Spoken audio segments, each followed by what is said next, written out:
imin wanaagsan daawadayaal xilli kastoo ay idiin tahay soo dhowaada markan waxaan idiin haynaa muuqaal cusub oo ka duwan muuqaaladii hore. Farxiyo Kobayare oo afka furatay kadib markii ay sheegtay inay la kulantay dhacdo la yaab leh. Sababta ay afka u furatay dhacdada ay la kulantay maxay tahay? Intaas iyo in ka badan ayaan idiin soo gudbin doonaa saaxiibayaal, balse marka hore waxaa idinka codsanaynaa in muuqaalkan aad follow dhahdaan siina share garaysaan idinkoo leeg dhahaya si muuqaalku u gaaro saaxiibo badan.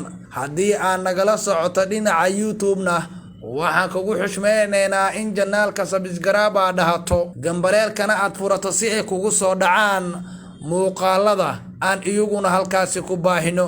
Farxiyo Kobayare oo ah fanaanad caan ah taas oo dadka badi ay wada garanayaan ayaa ka sheekaysay dhacdo la yaab leh ay la kulantay kadib markii dhowr jeer lala soo xiriiray. Gabadhan oo inta ugu badan Soomaalida magac weyn dhexdeeda ku leh ayaa waxa ay ka hadashay guurkii dhowaan oo galay Ilka Casaqays, taasi oo ka masiirsiisan Naciimo Joker oo muddooyinkii ugu dambeeyay baraha bulshada laga waayay.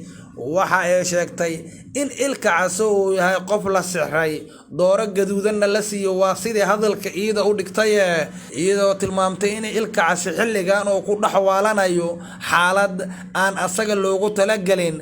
Waxaad moodaa hadalka Farxiyo Kobayare in uu la safanayo Naciimo Joker, taas oo berisamaadkii ay iskugu dambeysay labada dhinac.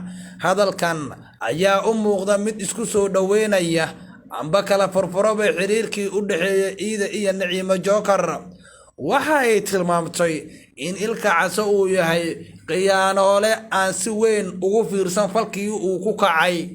Horay ayaan u sheegnay inaysan ceeb ahayn in ninka ragga ah afar xaas oo guursan karo, diintana ay qabto. Hadalka ka soo yeeray Farxiyo Kobayare ayaa ku biirinaya gabdho badan oo la saftay Naciimo Joker, taas oo dagaalka iyo duulaanka dhinac kaga ah. Waxa ayna sheegtay Farxiyo Kobayare in Naciimo Joker ay ku saxneeday in ay weerarto xaaska cusub ee Ilka Case dhowaan oo guursaday ee lagu magacaabo Ijaaba Jabuuti. Inkastoo wararku qaar ay sheegayaan in arooskaasi uu ahaa mid baraankan ah, walow horay ay Ilka Case iyo sidoo kale xaaska cusub ay u beeniyeen in guurkooda uu yahay mid baraankan ah. Muddooyinkii ugu dambeeyay daawade dhacdooyin kala duwan ayay wajahaysay baraha bulshada, taas oo maaran loogu waayay waxyaabo dadka aan shaqo iyo shuqulaysan ku lahayn. Waa la yaabe maxaa qoorta ka suray dhacdooyinka labada dhinac. Mase Farxiyo Kobayare ayaa boos raadis aheeday taageerayaal badan oo Ilka Case ayaa sidaas yiri. Inkastoo Farxiyo Kobayare iyo Ilka Case ay horay iskugu dhaceen, dagaal hoosan uu ka dhaxeeyay, warkan ka soo baxa Farxiyo Kobayare ayaa noqonaya mid taageere iyo garab istaag u muujinaya Naciimo Joker oo muddooyinkii ugu dambeysay wareersaneeday. Waad ku mahadsantihiin dhammaantiin daawashada muuqaalkan ee noo sheer gareeya saaxiibayaal.